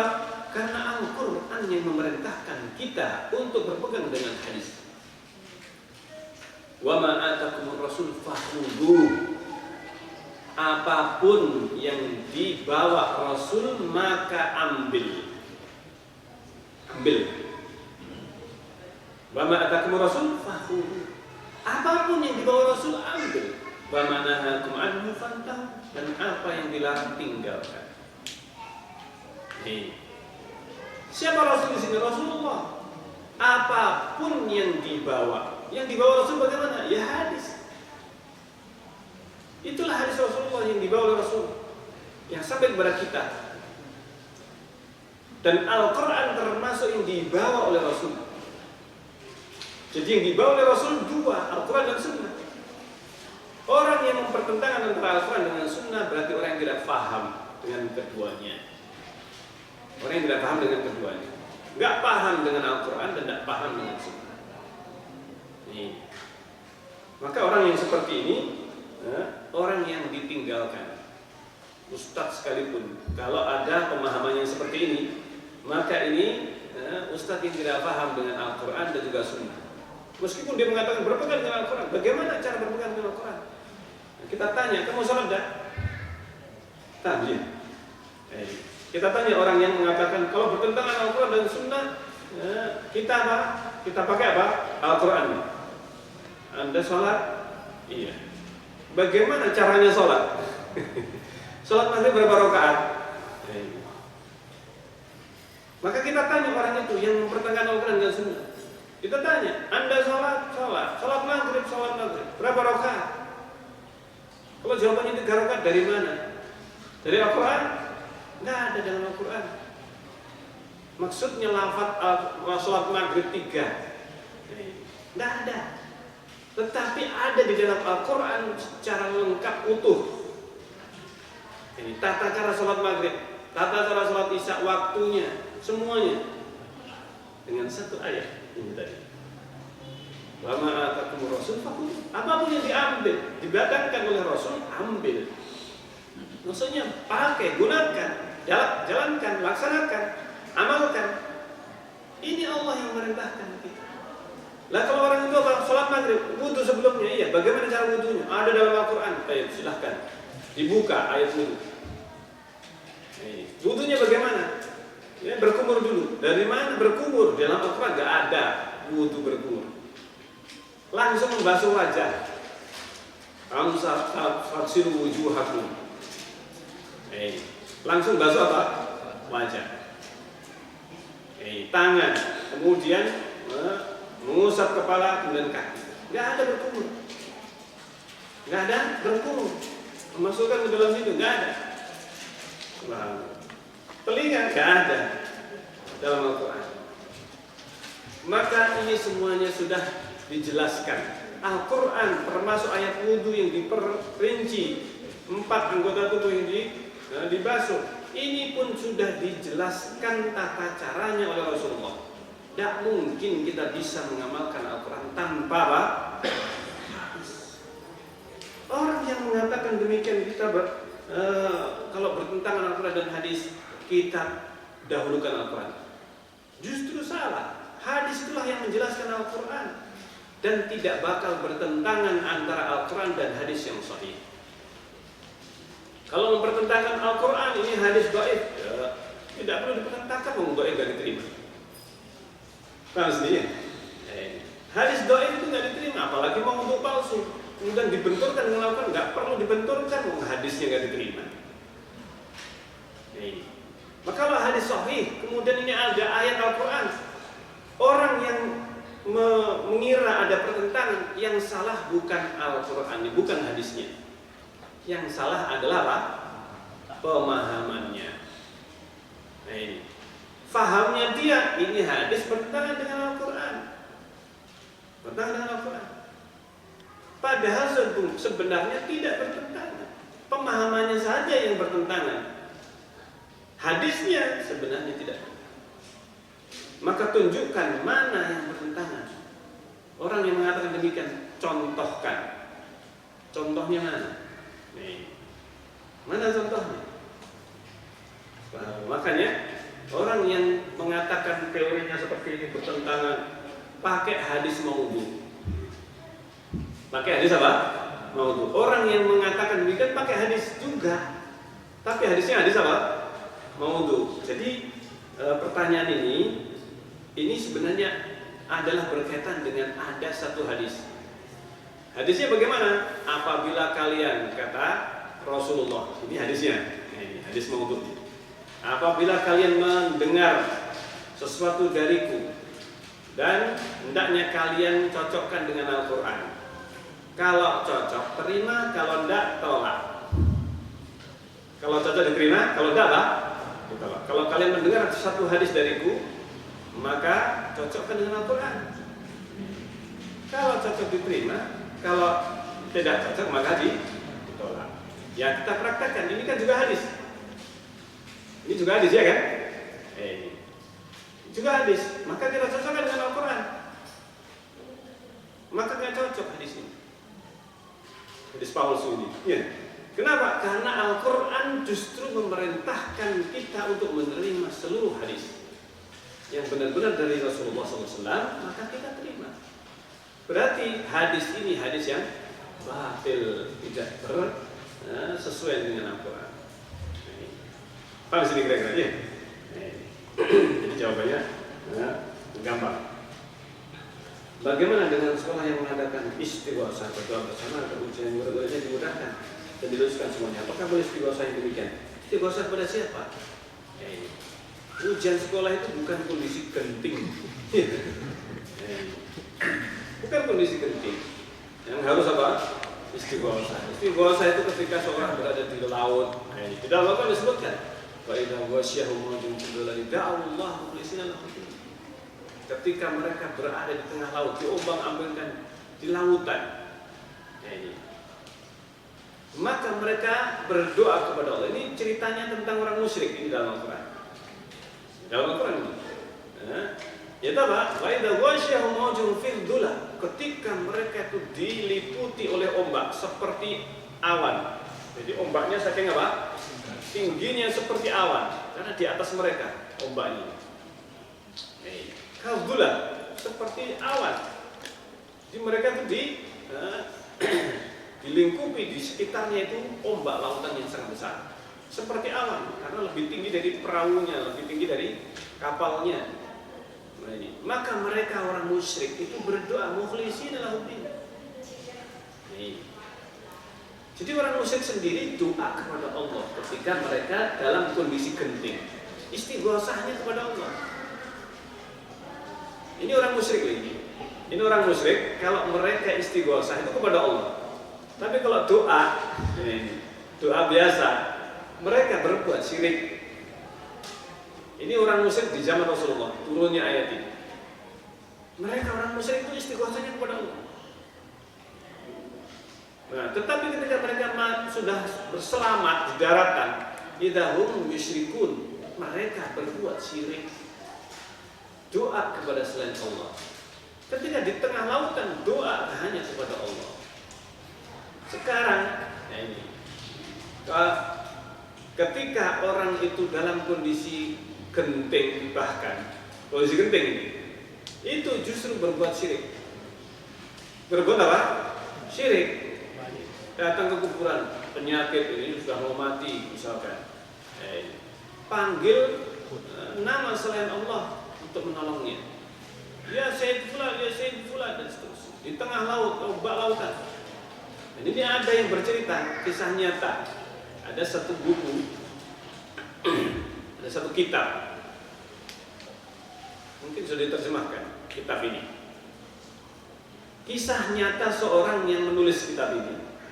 Kisah nyata tentang dirinya bagaimana bisa kemudian menceritakan perjalanan ketika dia berada di tengah laut, di perahu. Di perahu. Kisah nyata tentang kesyirikan yang terjadi di tengah kaum muslimin. Di tengah perjalanan, di tengah laut, ombak besar. Ini ombak yang besar. Subhanallah. Maka ketika itu mereka semuanya mengajak untuk istighosah kepada Sayyid Badawi. Badawi itu adalah salah satu tokoh yang dikultuskan, yang dianggap sebagai wali. Yang dianggap sebagai apa? Wali kutub. Wali kutub ini sudah tingkatannya dianggap dekat dengan Allah sehingga bisa mengabulkan doa. Tidak perlu langsung kepada Allah. Ketika itu banyak mereka itu berdoa kepada si wali ini, Syed Badawi atau yang semacam. Maka dia menasihatkan doa kepada Allah dalam kondisi seperti ini. Dia berdoa kepada Allah dan mengajak orang untuk berdoa hanya kepada Allah. Tapi mereka justru mengatakan, oh ini penyebabnya ombak ini adanya orang seperti ini, Wahabi ini. Subhanallah. Mau dimasukkan ke dalam air, mau dilempar ke laut, kayak Nabi Yunus saja nih. Subhanallah. Ini kisah nyata, diceritakan oleh orang yang menulis buku ini. Maka akhirnya ketika orang sudah mau memegang dirinya dan mau dilemparkan, tiba-tiba kemudian reda. Subhanallah. Reda dan akhirnya sampai ke tujuan. Ini yang luar biasa, yang menunjukkan bagaimana kesyirikan yang terjadi di dalam umat Islam. Ini muslim ini, semua yang ada di perahu ini adalah apa? Muslim. Tetapi kesyirikan yang terjadi di kalangan kaum muslimin sampai setingkat itu. Jadi istighosahnya bukan lagi kepada Allah, tapi kepada ini. Maka ini yang disebut dengan istighosah. Nah, banyak ternyata istighosah itu bukan kepada Allah, tapi kepada Rasulullah, minta kepada Rasulullah dan seterusnya. Kalau istighosahnya kepada Allah, maka ini tidak tepat penggunaan kata apa? Istighosah. Jika memang doa itu kepada Allah, ini istilah yang kurang pas atau tidak pas kalau disebut istighosah. Disebut istighosah. Ditambah lagi dengan berbagai ritual yang tidak ada tuntunannya. Tidak ada apa? Tuntunannya dari Rasulullah SAW. Wah, jadi itu. Nah, ini yang perlu didudukkan adalah apa sih makna istighosah itu? Ya, jadi istighosah itu adalah doa dalam kondisi terjepit, dalam kondisi genting. Nah, ini ancaman kematian. Nah, ini yang disebut dengan istighosah. Tapi kalau cuma ujian nasional, ya, ini bukan apa? Kondisi genting, kondisi darurat. Jadi itu yang perlu didudukkan. Allah Ta'ala alam sholat. Mungkin sampai di sini. Jika tidak ada pertanyaan, ya. Ada komentar. Dulu, zaman dulu masih ada tabiin itu ada hadis palsu. Ada hadis palsu yang dikeluarkan. Itu kan jelas kan, membuat hadis palsu itu risikonya besar sekali. Apa motivasinya dia satu hadis palsu? Kalau zaman sekarang hadis lemah dijadikan amalan. Itu kenapa? Apa risikonya? Jadi memang munculnya hadis palsu itu sebenarnya sudah ada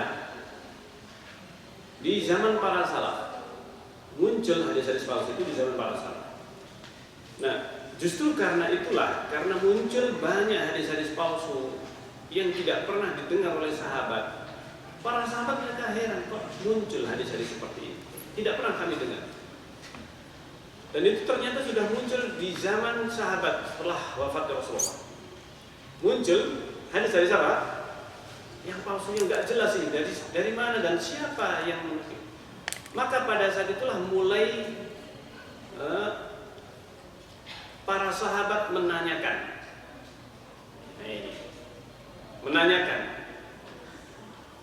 yang disebut dengan sanad. Dari mana kamu dapatkan hadis itu?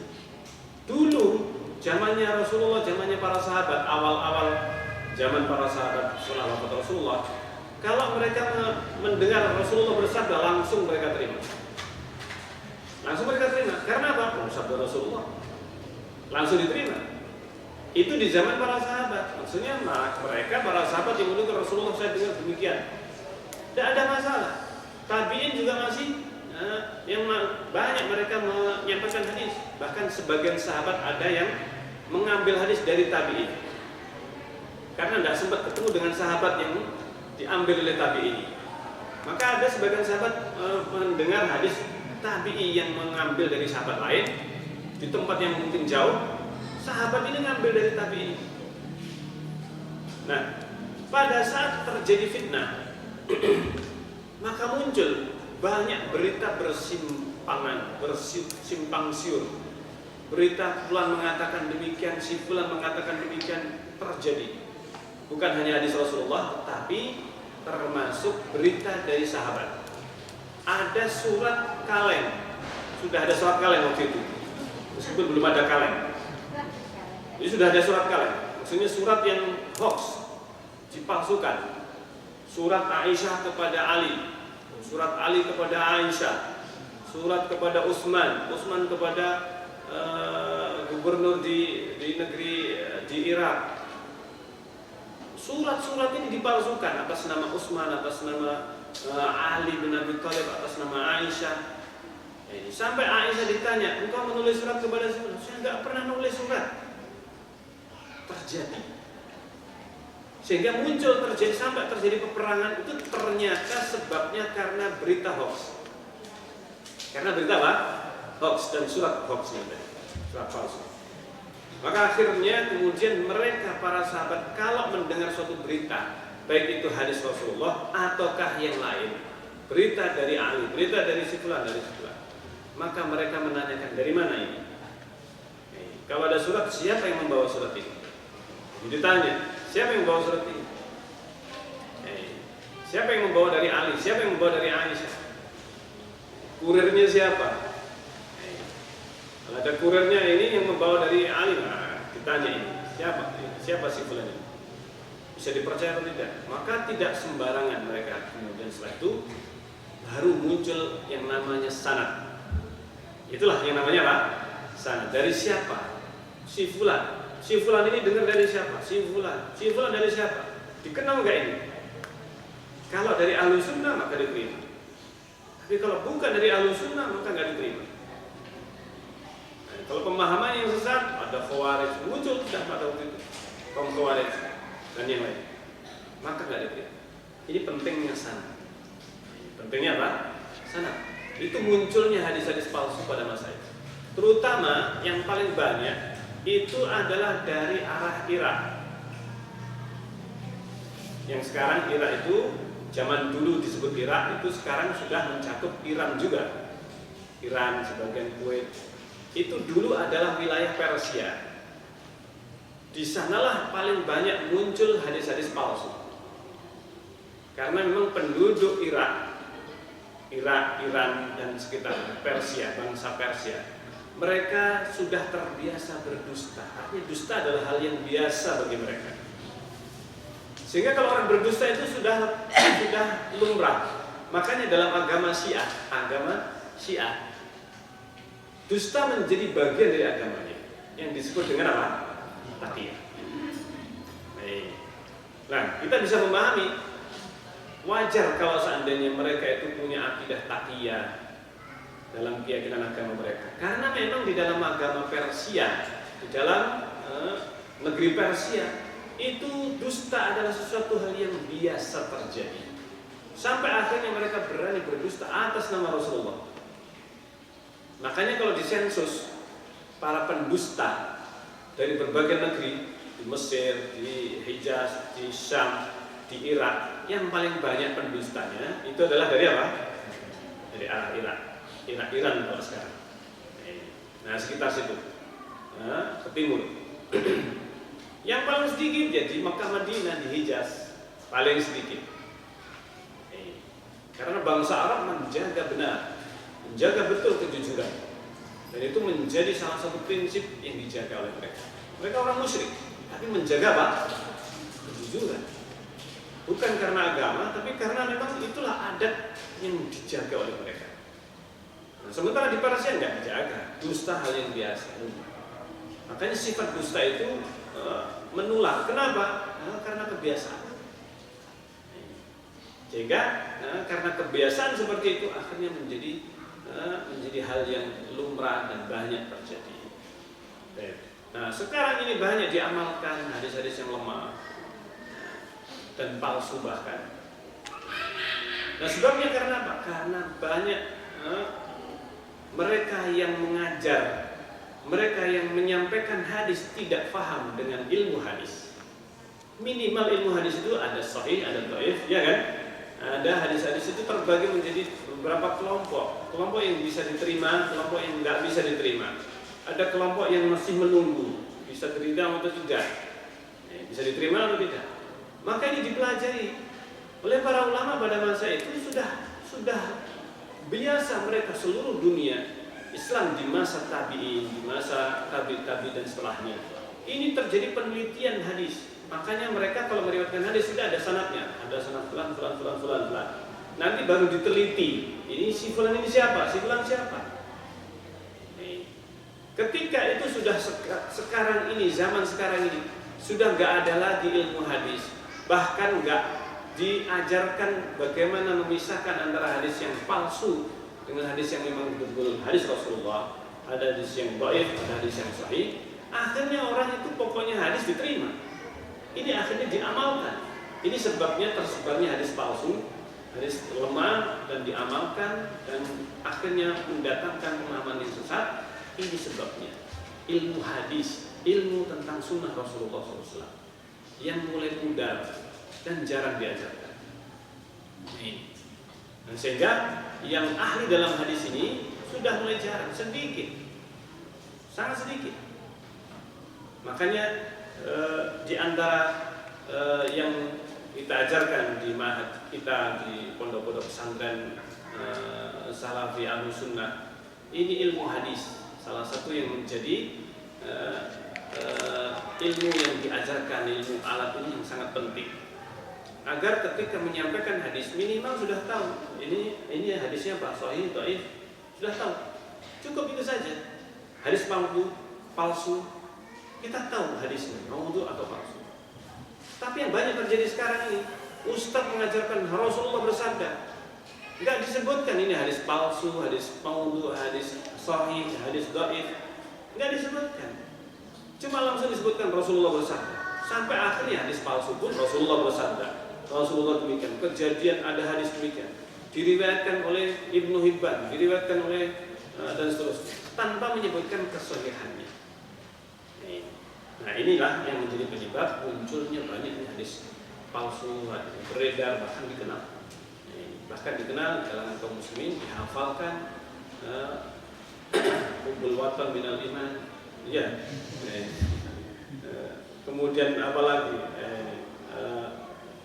utlubul ilm walau bisin, tuntutlah, carilah ilmu meskipun ke negeri Cina. Nggak ada disebutkan Rasulullah menyebut kata Cina ini kecuali dalam hadis ini. Dan tidak ada di hadis-hadis yang sahih, nggak ada syaratnya. Makanya kita perlu mempelajari, minimal kita mempelajari istilah-istilah ini. Dhaif, sahih, hasan, maudhu, hadis mursal dan seterusnya. Dan itu sebenarnya cukup sekedar mengetahui itu sangat mudah untuk mengetahui istilahnya. Sehingga apa? ini yang perlu dihidupkan kembali, belajar ilmu hadis. Dan beberapa tahun yang lalu kita sempat mengadakan daurah ilmu hadis di Malang. Jadi mungkin rekamannya masih ada, tapi sudah jarang sekali diadakan daurah ini seperti ilmu hadis. Jadi insya Allah apabila kita mempunyai bekal minimal istilah-istilah ilmu hadis ini, akan sangat mudah bagi kita untuk bisa mengetahui, oh ini hadisnya disebutkan sahih, disahihkan oleh si fulan, ulama fulan. Oh ini hadisnya palsu, ya, disebutkan oleh Ibnu Jauzi, disebutkan oleh ulama Ibnu Ahfad, Ibnu Hajar Asqalani, dan seterusnya. Sehingga ketika kita membaca buku, membaca kitab yang di situ tidak ada disebutkan hadis ini sahih atau tidak, ini sudah dihindari. Maka buku yang bagus adalah ketika disebutkan di taliknya, footnote-nya, catatan kakinya, hadis ini sahih, diriwayatkan ini, masya Allah. Nah, inilah yang kita perlu hidupkan. Kita perlu menghidupkan kebiasaan seperti ini ketika kita membaca, seleksi dalam membaca ini perlu. Jangan kemudian yang penting menarik covernya, judulnya, penulisnya enggak kita pedulikan. Penulisnya siapa, ini siapa, bagaimana pemahaman, ini penting. Jadi membaca itu kita butuh waktu.